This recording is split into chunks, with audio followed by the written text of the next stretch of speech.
Hello, my friend. We're live with Do Not Talk, where we talk about two things you're never supposed to talk about: religion and politics. I bring it. We should all be doing more of that, I believe. And you can find us at rumble.com/do not talk. If you can subscribe to that page, that'd sure be a big help. Somebody's calling me right now. So now you know what kind of music I really like. 1940s big band swing. Who would have thought, Dean Elder? I've been a DJ all my life, and everybody, I get that question a lot. Oh, what's your favorite kind of music? And then I tell them, and they're like, huh? Yeah.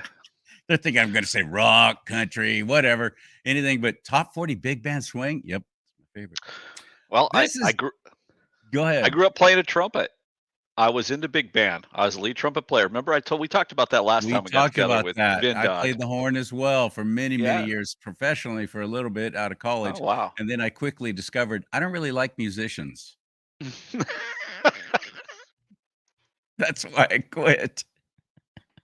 So obviously I wasn't that in love with playing the horn.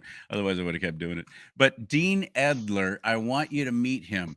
He is he's a stud. That's what he is. And he's a hardcore um flame throwing follower of Christ Jesus. That's how I met him, was through an actual prayer podcast that a mutual friend of ours does named Vindog. I just did the most unprofessional thing you're ever supposed to do, and I left my phone ringer on. So took care of that. Hello, Dean. That's where I met you, and I started finding out about what you do, and I'm like, I gotta have you on the show. I gotta have you on. For heaven's sake, this is fantastic. First, let's start with you, though. Where are you from originally? Wow, that's a terrible question to ask the first thing from a military guy. Um, I technically am from Michigan. I was born in Michigan, Bay City, Michigan, and but I spent a limited amount of time there in terms of that. I've actually lived here where I am now currently longer than I lived in Michigan for one at one time.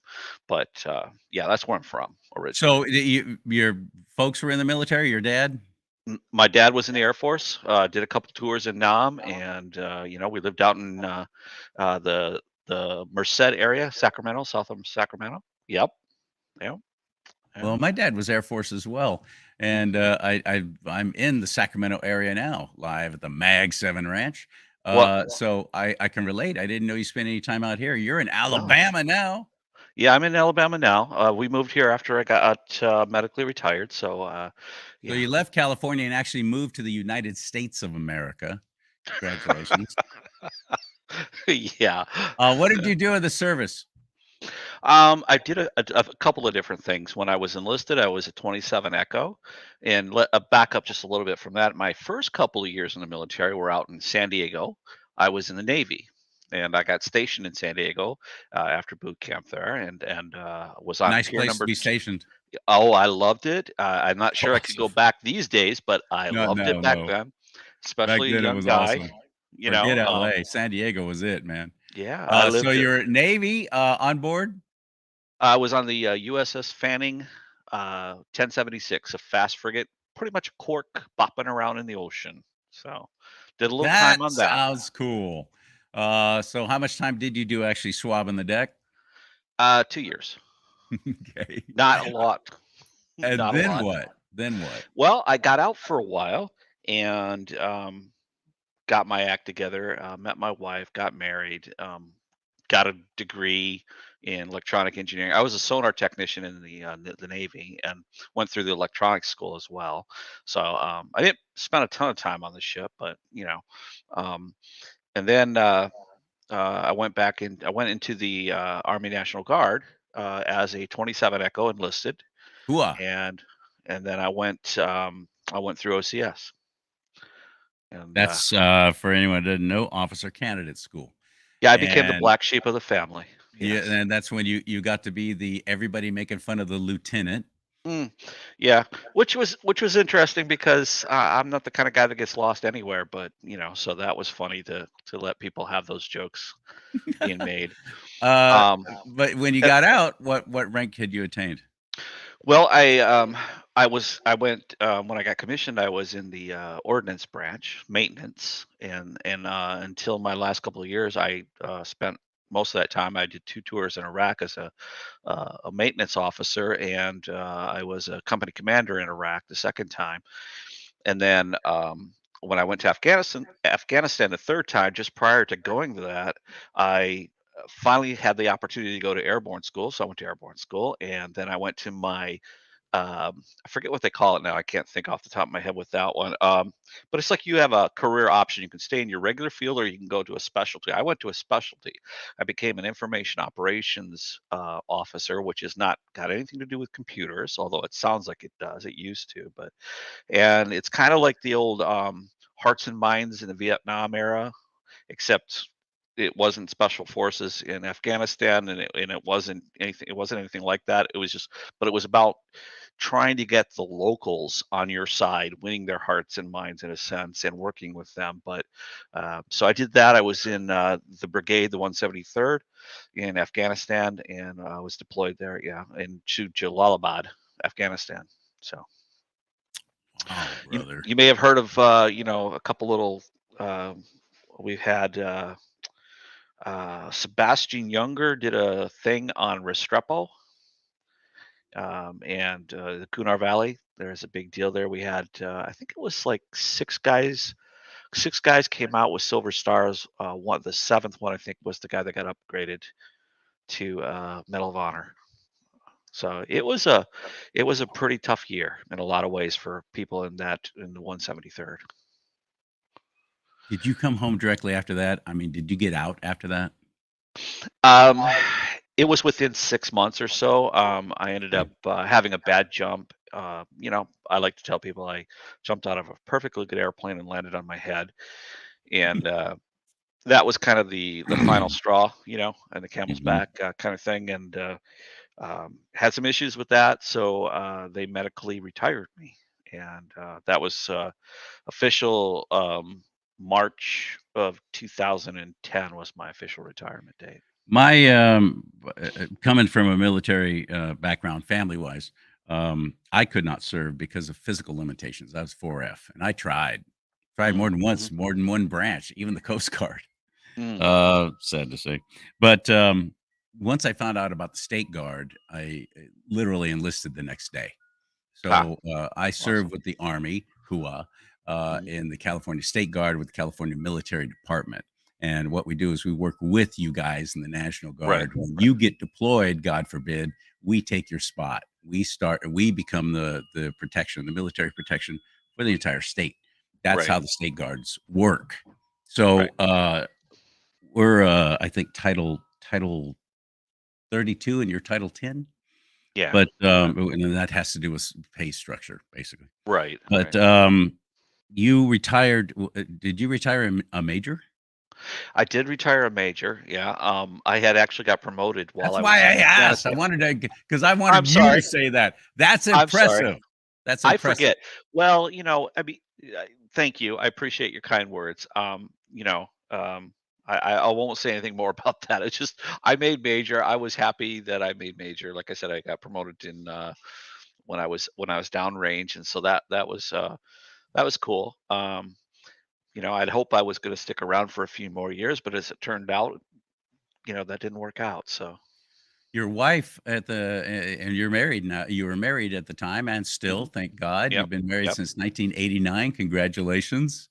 Did I tell you Um that? How, oh, you did some research. Look at you. that's admirable because many in the military, marriages don't survive like that, especially when you're Well, away like that for so long. yeah. Yeah, and, speaking of that, I mean, um, my son, our 3rd child that we had, I think I was home for all of, maybe 5 or 6 months in his first 2 or 3 years of life, Yeah. and, because he was born, oh, goodness, how did that break down? He was born, uh, just before I took command for the second, and then we went to our second tour, not a few months after that, to Iraq. So I was gone for a year, came back home, and that was my transition time. So I came back home. I had to do my exit inventory, which kept me busy, and then I left to go to school in Kansas at Fort Leavenworth. Well, first I went to no, I went to Fort Leavenworth first, and then I did a quick stint, obviously, at Benningford Jump School, and then I deployed You less guys than are 2 crazy. weeks You're or a so month after. thinking I crazy. I don't get it. It's just not even in Yeah. my DNA. I'll fly the plane for you all day long, but jumping out of it, that just makes no sense to me. I don't Well, get it. yeah, I know a lot of people have said that to me, and honestly, I remember going through airborne school and the sergeant airborne. What they like to mess with you, right? When when you get ready to jump. And I was the first one out of the plane this day, and he's over there singing, somebody's not gonna make it. And I just looked at him, and I don't think he expected this because I looked at him and I said, you know what? I'll jump right now. I don't even care if we're over the drop zone. Let's go. And he's like, yeah, just hold on. That's I, I funny, and I'm anybody standing. hears that who's not had not been in the fight probably thinks, "Oh, that's terrible. That wasn't encouraging at all." I go, "Oh, knock it off." You get Yeah. to a point to where you're surrounded by death and the possibility of it to where if you're not joking about it, it'll ruin you. Yeah, I absolutely. wanted to set all this up. Oh, by the way, what was your first night jump like? I actually did not get to jump night. No, Yeah. you didn't have to do a night jump. No, no, it Mm. was well, it just never worked out with the training of I don't know why, I don't remember why. And then, because I went to the 'Cause unit and that they would were freak already me out. well, That would yeah, just freak me out. You're yeah, jumping into a vast darkness, and you have no idea, where you are. It's gotta be so disorienting. I just can't even yeah, fathom it. yeah, I that was one of the things Crazy. I was actually looking forward to, and I never And I'm got a to do it. brave guy. I'm no Well, coward. I don't know, maybe not so smart, maybe? I don't know about the brave, but not so smart, maybe. I wanted to though to get this all set up to lead into what you're doing now because I think it is so admirable, and I want people to know about it, and I want people to get involved, especially those who have served like you, who think that they're all alone. Because I Jocko Willink, I've read his book, and Yeah. I've read several. I'm good friends with one of the actual 12 strong, who were the Oh, first awesome. ones in Yeah, Afghanistan, Green Beret, and they tell you stories about what it's like when they come back. yeah, Because when you're there, you've been well trained, you're prepped, and you yeah. got your unit. And you get to a point when you're working with all these guys that, like, I got your back.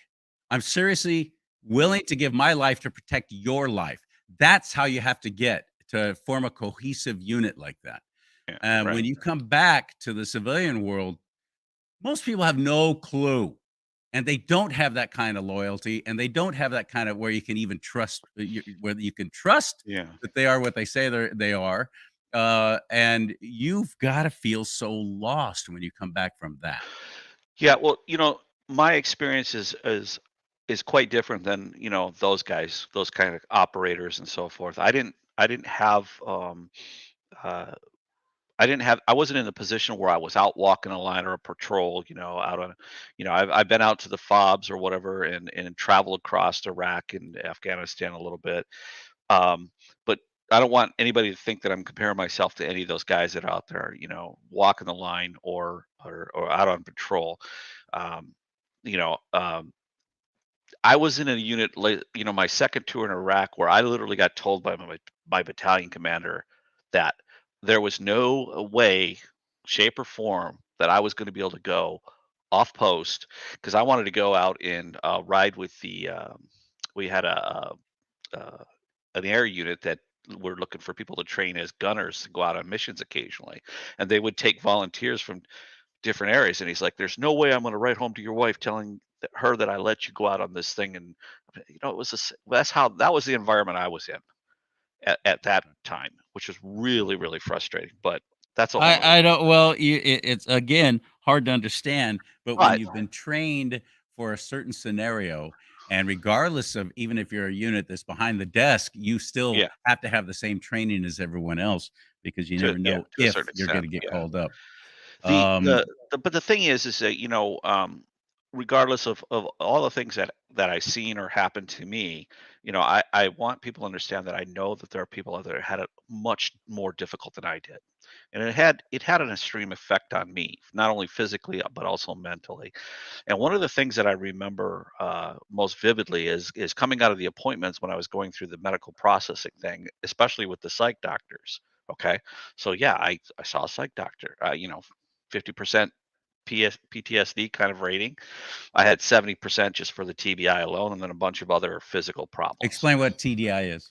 TBI is traumatic brain injury, and you got because of the jump. So Oh, I you could really took a bad fall then. Yes. Yeah, yeah. Oh. Yeah. I was lucky in a lot I could tell you that story, but it'll take me 20 minutes to go through all the different Because now I wanna hear it. yeah, but it's I mean, it A depends on how different much time. time We'll you do it. have. We'll have you Okay. on again. We'll do it. All right. But the point is I was walking out of the office and I was very angry and very messed up in my head at that point. And I remember looking at a bunch of soldiers sitting in the waiting room that were coming to wait to that same dock. And I could just tell by the looks on their faces what they were thinking because they were I was thinking the same things, and except the difference was I was in '04, right, major, and I literally got in my medical out processing thing that they do. Okay, I got to the point where I had to sit down with the entire staff of the battalion that we were under as being processed for medical whatever. And I told them, look, if stuff doesn't get fixed, because we had a lot of issues, we had a lot of problems. I said, I'm going to walk over into that commander's office of the medical facility and just my career and my pension be damned. Just tell them exactly what I think about what's going on. And I was really angry. There was a lot of things that how we got treated, how things happened, and I was already angry and messed up anyway.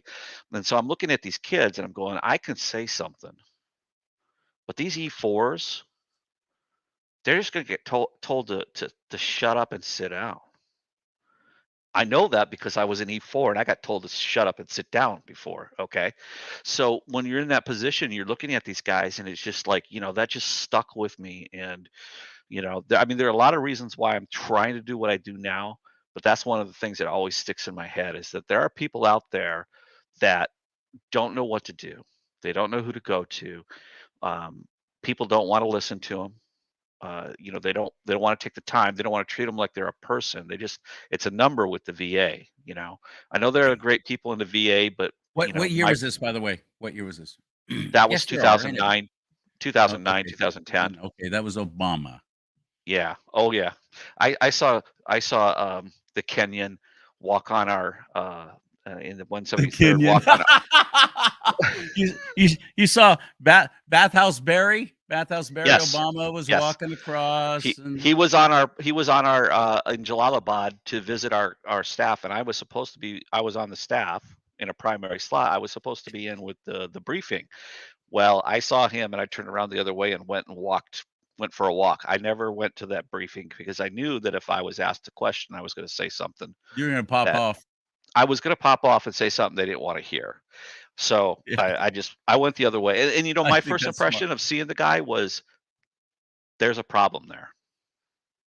And it played out that way. But And anyway, unfortunately, that, 2 terms of that problem, have put us in the position that we're in now. His 3rd term, you're right, he's running the show now. I yeah. honestly believe that. But so Um, that's what for me it's what it's all about is I just want to help people. I want to help those that need help. That's the bottom line. and let's talk about that. Warrior Tradition Fund, Warrior Tradition Fund. warriortraditionfund.org. What is it? Well, first of all, it's a play on words, a play on acronyms. If you didn't catch it already, uh, WTF. I don't say that kind of stuff anymore. But And I you're did it. major you're if as a matter of fact, if you find him on Facebook, he's major WTF.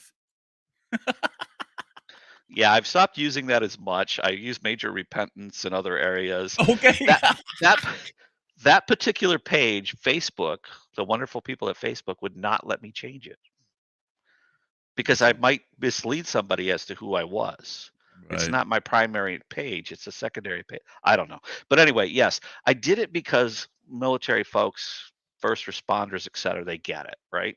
Well, wait a minute, what So kind of ship were you on in the Navy? That was a frigate, wasn't it? So it's what the right. frigate? Yeah. Well, it can mean lots of things. Witness to faith is how I use it when I Witness talk of faith, about. I love it. Yep. Well, what is So it that you do at, the Warrior Tradition Fund? basically, it's I leave it open because I try not to do what everybody else is doing. There are a lot of great organizations. I saw some of the ones that you've interviewed today. Yeah, Um, when a Rex veteran for comes and Vets. calls me and I can't handle the financial need to help them, we pass them to Code of Vets. Now, if it's something I can handle, $1,000 or less kind of thing, and then I take care of that to help them out financially. I've made donations and helped people out with things like that. I've also passed them on to Code of Vets because Code of Vets does a great job, raising money. They raise millions of dollars each year. They have like less than 2% overhead, and so I trust them, and I've worked with them for a couple of years now on that. I can't do things like help people change their disability rating, increase it, right? So on the three people that work together, Code of Vets, one of them is experienced in doing that very thing. And so I just want to make connections. If I can't help the person, I'm going to find somebody that can help them. But if I can financially, I will. And then the other thing that we do is we offer classes from another organization called Reboot Recovery that was founded up in Clarksville, um, and they've been around for over 10 years. They've helped thousands and thousands of people go through their program, and it's a non-denominational Christian-based program. It's not about preaching. It's not about, it's not a therapy group. We're not licensed therapists. We're not doctors. We're not medical anything. We simply are teaching a class which gives people tools to understand what they're dealing with and how to deal with it from a Christian perspective. Okay. Now, here's the thing. About a year and a half ago, I was at probably one of the lowest points that I've been at. That's just a year and a half ago. Somehow, thank God, I got to the point where I started reading my Bible. I started praying, and I'm not just talking a little bit. I mean, I was reading all day long. Okay. I basically ended up doing what Reboot Recovery does on my own, in a sense. I had heard about the program, but I didn't want anything to do with it. And see, this is the problem. Most veterans don't get it. They don't want, as a matter of fact, one of the guys that works on their staff was one of the first guys that went through their programs. And his comment was, I'm not drinking that Kool Aid. There's just no way I'm drinking that Kool Aid. And now he's been with Reboot for like 10 years. He's been part of their organization. He's been drinking the Kool Aid. It's a great story, right? I came back to it because I met a cousin I didn't know I had over in LaGrange, Georgia, which is about 5 hours from me, right?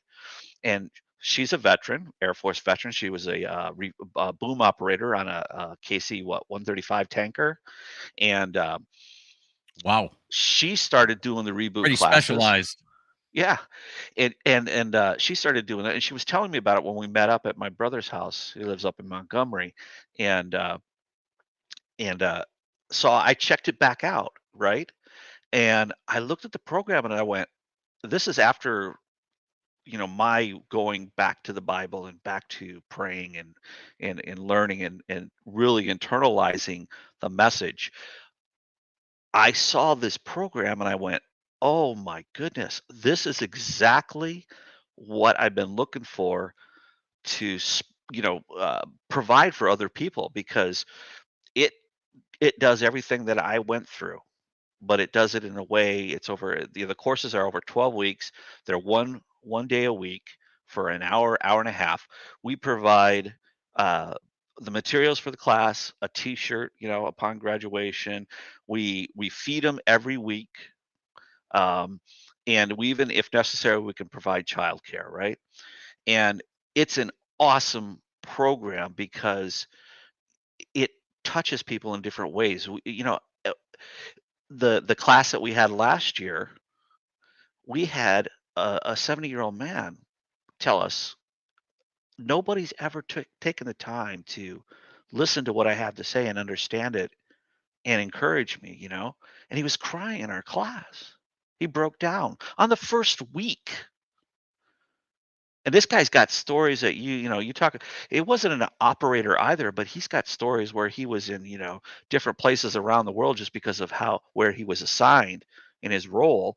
And, you know, the he's got great stories. He's met great people, and he's got great stories. It just nobody would actually listen to him. Um, and so, and then there were we had others that, the same kind of thing. There was they broke down in the class.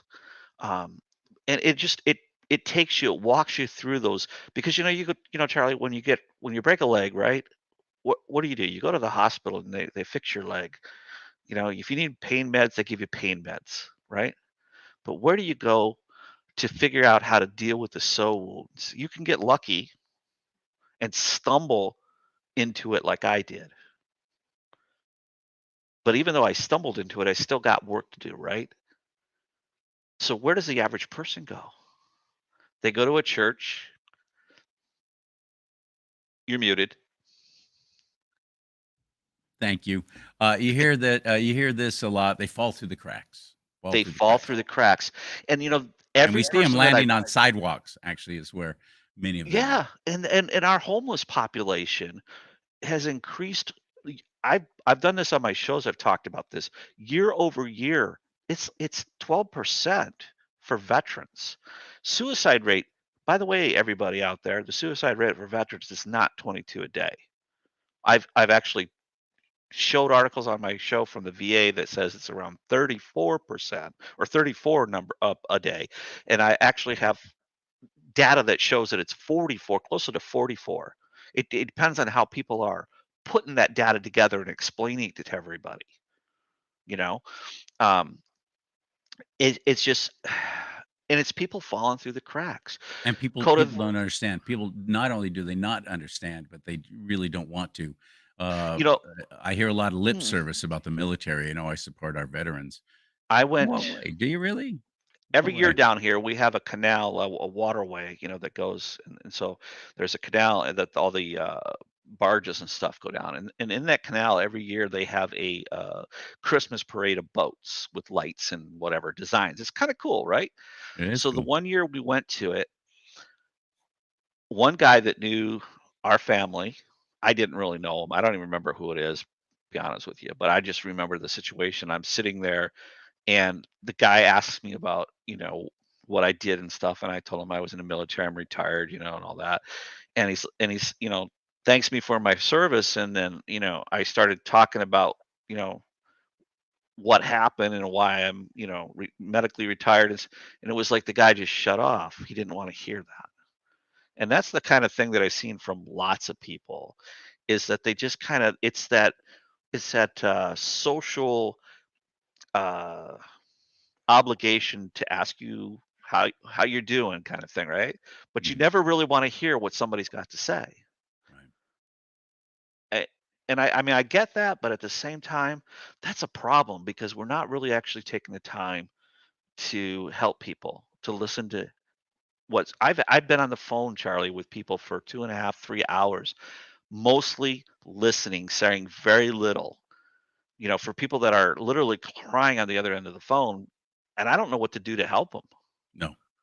But by the time I'm done talking with them, well, listening to them, I'm being thanked by them for taking the time to listen to them.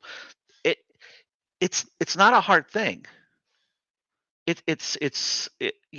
supposed to love our neighbors, right? But we think that's just the person next to us. It's the person, anybody we meet anywhere is our neighbor. We're supposed to love each other like we love ourselves. I would want somebody to talk to me. Why would I want to listen to what you got to say? You said they thank you, and you brought to mind because I've heard some fellow service members complain about when people come up and say thank you for your service, and they seem to be jaded about that. I don't like I it either. I do though. I encourage it. Please don't stop. And here's the reason why. If nothing else, you're setting an example for your kids or others around you to show a little bit of gratitude. But here's what I was going to say. The next time, if you do get that opportunity to tell someone in uniform or that they served and you say thank you for your service, How about following it up with this question? What did you do? What do you do? Is there anything I could do to help you? No, no, what did they no, what did you do? What did you Yeah, do in right, the service right. to actually, let them talk a little bit about that? Yep, I just yep. I don't know, do what you want. But, why don't you like it when people come up and thank you? Oh, Charlie, I ate a lot of food. I breathe a lot of air in. I use the bathroom a lot, and I got a great story. If I could tell you a little story, because that made me think of it. The bathroom, okay? In Okay. Iraq, Can't wait to I hear where was. this is going. It's not that bad. In a in Iraq, okay. You When you go to Iraq, we went there in LSA Anaconda, which got named Mortaritaville. Okay. Mortaritaville. When we got there, we opened Pretty clever. the Air Force was already secured the airfield, but we opened the rest of the base up, especially on our side of the airfield. There were no fences. The buildings, you could walk into a building and not be able to walk through it because there was 6 feet of trash of all kinds of things all over the place. Plumbing didn't work, the lights didn't work, there was no power, there was no water running. We went the first 3 to 6 months somewhere in there on 2 liter bottles of water a day. I lost close to 40 pounds where I could wrap my belt a time and a half around me almost, um, just in the first 6 months, you know. And what started happening is we started getting mortared there, and we got mortared all the time. We had as little as one a night. No matter how you get to something, your mind still reacts negatively that kind of noise, Right. that kind of Right. explosive Oh noise. yeah.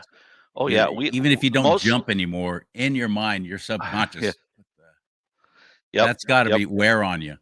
Oh yeah, I'm sure. And for like I said, for the guys that are out there in the actual fight, dealing with that kind of stuff on a direct basis, that's even worse. You know, it's one thing to get indirect fire, and I counted 27 one night coming, not necessarily right on top of us, but around us. You know, to where they were close enough, but not on our particular spot. But yeah, I mean, so you go to Iraq. And you're going to get one of two things. You're going to get the Iraqi crud. It's either going to come out through your nostrils, your sinuses, and your throat, or it's going to come out the back end. Okay, that's as much as I'll say. But every military story's got to have the line "no poop" in it, right? Would that can actually be a benefit though, because the MREs stop you up, so at Yeah, least yeah. you were moving better than most. Well, it was 2:30 at night, and I had the keen desire to get to the porta potties that we had built ourselves. Oh We boy. moved up from a big old hole in the ground, like Yeah. a 15 by Really? So 10 you actually hole. had some covering in We the made we made latrine. it we made out of half cans or what third can big drums, 55-gallon drums. Our unit made two or three Vietnam style porta potties, plywood on the outside, plywood seat, but Mhm, it was functional, right? mhm. And so there I was, 2:30 in the morning, no poop, losing my backside, right? And all of a sudden, because every night around the same time, Mortars. mortars.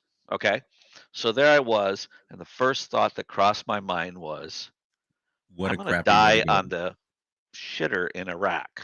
What a crappy way to go out, literally. I mean, yeah, it flashed through my head. I know it sounds silly for They those blew that have the been in worse. out of me. Yeah, for those that have been in worse, I know this sounds silly, but what flashed through my mind was I'm going to end up on my hometown newspaper where I grew up and went to high school. Local boy dies on crapper in Iraq, Oh, and then no. then my next thought was, okay, I can run the 30, 40 yards back to my hooch, which provides me no more protection because I was in a tent, right, than where I was Yeah. sitting. Mhm. And I said, but I'm not going to do that because there's no way I'm going to spend the rest of the time out here if I survive with my unit being known as the guy that pooped himself all the way back to the tent because I was losing it while I was there. So I just stay there. That's my story, and I'm sticking to it. No poop.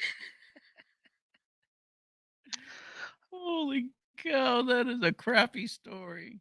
I'm sorry. Uh, so that's why you hate it when people thank you for your service? No. No, I think that the reason it bothers me is because I know that while I was in, I didn't do as much as I could have done for others. I know that, May I please tell you to knock that crap off. Knock it I off. tell people that all Listen, the time. you know what you did? You know what you did? Yeah, You did something that 2,800 others weren't willing to do. sure. There was No, no draft. You right, volunteered. You right. stepped up. I don't care if you were standing over there moving this pile of paper over to here and then back again, 12-hour shifts per day. It doesn't You're matter. You were there. You you're signed absolutely that. right. You signed that piece of paper. You took that Yep, oath. You took that oath. How yep. many of your fellow friends and family members and people you even know ever said those words? Right, right. Don't ever, please get that out of your mind. Yeah, You it's went. You had no idea what was waiting for you. You had no, and even if it might have not have been, I never used a rifle against anybody. Okay, and you were still let me there explain it to you, supporting the Lucy. effort to what? Let me explain it to you, Lucy. Okay, Okay. Hold on just a second. I mean, I can't help. I mean, it's the way I feel inside, right? And the thing is though, is that a lot of people feel that way. You know, people that got stuck staying back in the stateside and never deploying, mhm. all right, they feel that way. And believe it or not, you can develop a form of PTSD over Just that like guilt. guilt. Yes, yes, I think absolutely. that's sad. I think that's sad, and But it's a reality. Okay. I wish it So wasn't. inside of me, on I one wish it wasn't. respect, because I think of all the guys, like the major that fellow major that I sat next to in briefings every morning, who was an EOD guy, and the last time he went out with his guys, he decided to go out with his guys because they needed a rest, and he went out in front instead of having one of his soldiers go out front, and an IED went off and killed him. And the next morning, when I come in, everybody's looking kind of funny, and I'm like, "Where's so and so?" And they were like, "He was killed last night in a routine patrol out there with the EOD." Um, EOD I think is the explosive ordnance disposal. So they're clearing the roads and what have you. And I think of all the people, the sergeant major when they deployed to the 173rd Brigade, his son was a E4, E3, E5, was killed in a firefight. His name is Restrepo. If you look for Restrepo, you'll find that information, that battle documented online. And there were bunches of other people, that I had met, that I had developed some sort of a relationship with, even if for a short time. There's a commonality that military folks cannot see somebody for 10 years, and all of a sudden you meet up again. It's just like you never left, you know 10 years ago. And that all has a lot to do with it, because we had a lot of casualties, for our brigade, especially in the Kunar province. At that time was considered the most dangerous place in Afghanistan to be. And that was one of the provinces we had battalions in.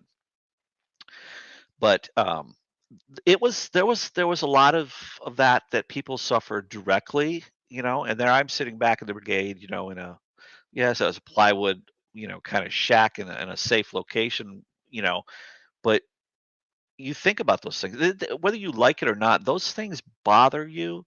And it just depends on, the combination of everything that goes on in your life during that time and how it affects you. And, you know, that's just how I see it. But I absolutely agree with you that I don't think anybody should really feel that way or should have to feel that way. But we do. People do feel that way. And then when you combine that with the fact that there are especially if people you out there. lost anyone in your unit or Yeah. anyone you become Yeah. friends with or Right. an OIC that you got real close to and who mentored It, you or something like that. I yeah, get it. I get it. I yeah, can see that. yeah. Well, they sacrificed. They had to pay the ultimate sacrifice, or they came back missing a limb.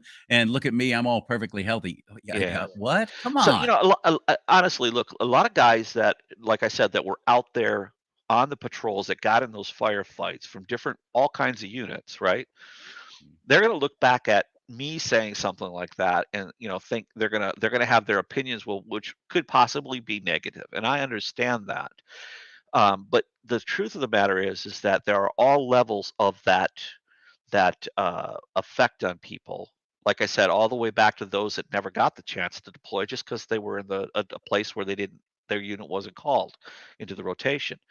Um, so we really need to step back, and that's why I tell people all the time. I got Pastor James Cadiz. I don't know why I just said Cadiz. Pastor James Cadiz. Uh, he's out of Signal Hill, California. Okay, Vin Dog knows him. Uh, and what was I going to say? See, my brain sometimes just shuts right off. Uh, Because you were goodness. jumping out of planes like a maniac, Yeah. and you landed on your head. We forgive you, brother. Cadiz, But Pastor Cadiz, we're talking about people who served and people who feel guilty yeah, about I'm, not I'm doing not sure enough. where I was going with that. There was a point to it. I'll probably think about it I'm sure it was here a in a brilliant couple one. minutes. Sure, it But was the great. the point is that there's all kinds of people are affected by this. Okay, and I'm not trying to equate my experience with the guy that was out there in an actual firefight out on the top of a mountain. I've never said that. I try to make that clear to oh, I know what it was. Pastor James Cadiz said of me, and it kind of sounded like, it could sound like it was a knock, but he said, like, he's like, Dean is really raw, and he will talk about things that other guys in the military will never talk about. I take that as a compliment, and I know he meant it that way. And here the reason why is because for those people out there that seriously, really, they need help. People need help, but they're afraid to come forward because they don't want to talk about it. They don't want to anybody to think of them. I don't really care what anybody thinks about me anymore. One, I'm older.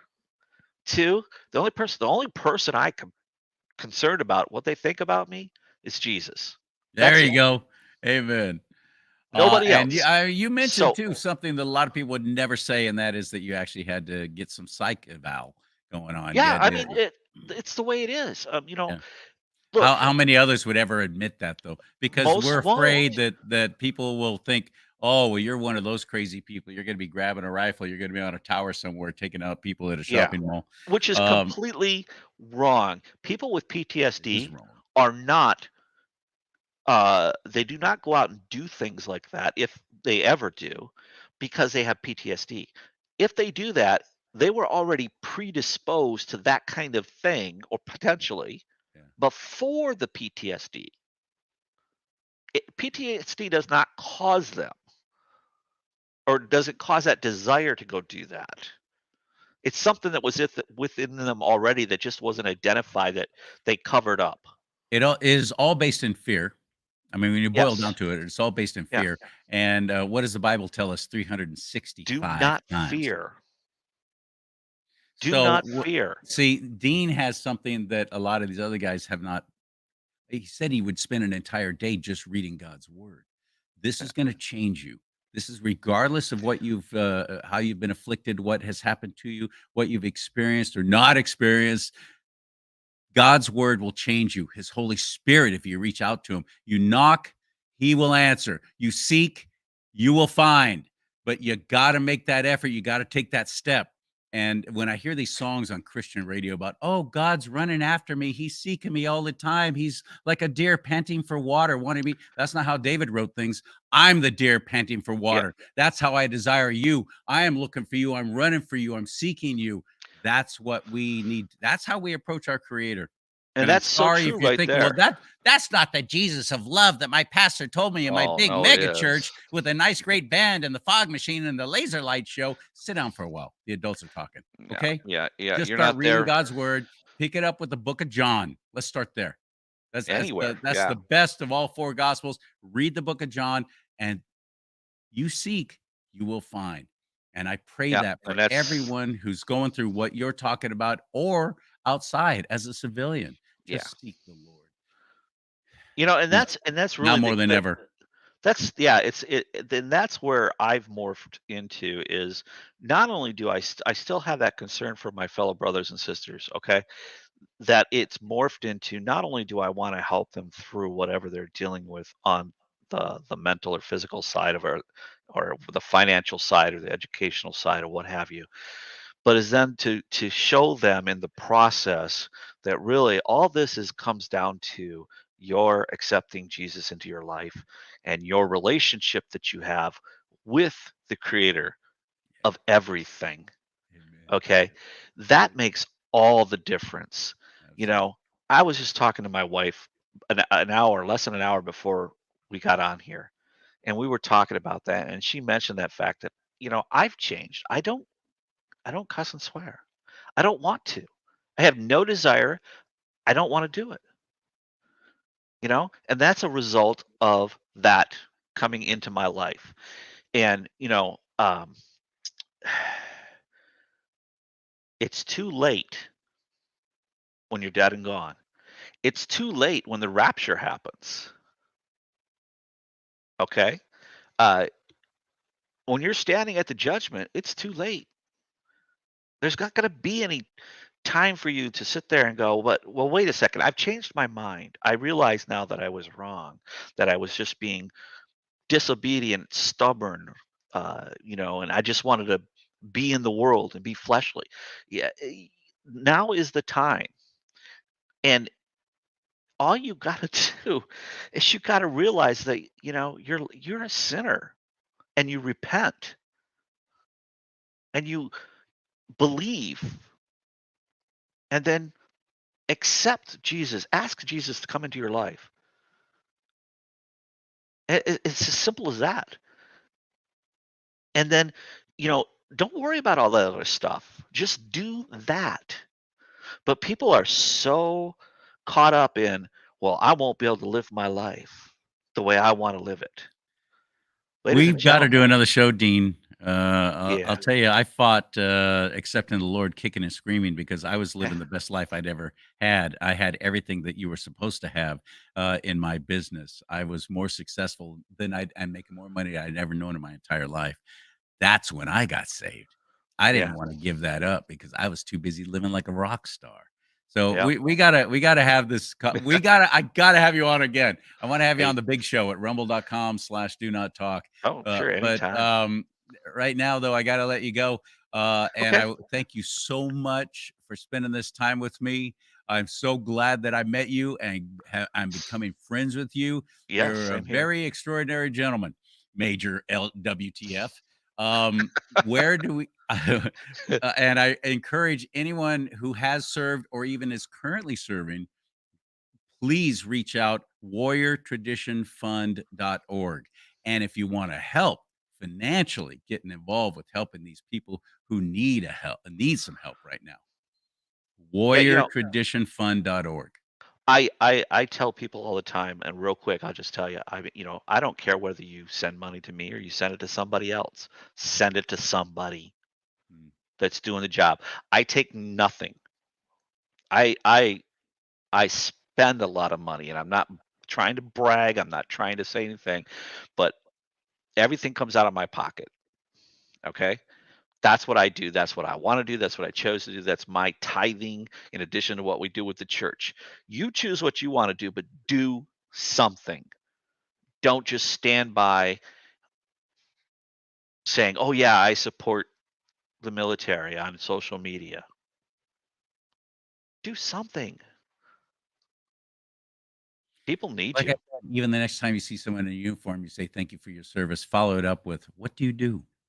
Yes. Hey, What's your can I one MLS?" more quick thing on that? Yeah. I'm sorry. Yeah. I know. There's so much though. There's so much. Look, ask the wives. Thank the wives. Thank the spouses. I started doing that, and I'll tell you to a T, no one had ever been thanked before. The That's a shame. spouses. That is disappointing. warriortraditionfund.org. Dean Elder. Thank you, Major. Thank you for your time. And may Thank you. God bless America. May God bless you and keep you. Most importantly, though, may America bless God. This is for you, Major. Right. Right on.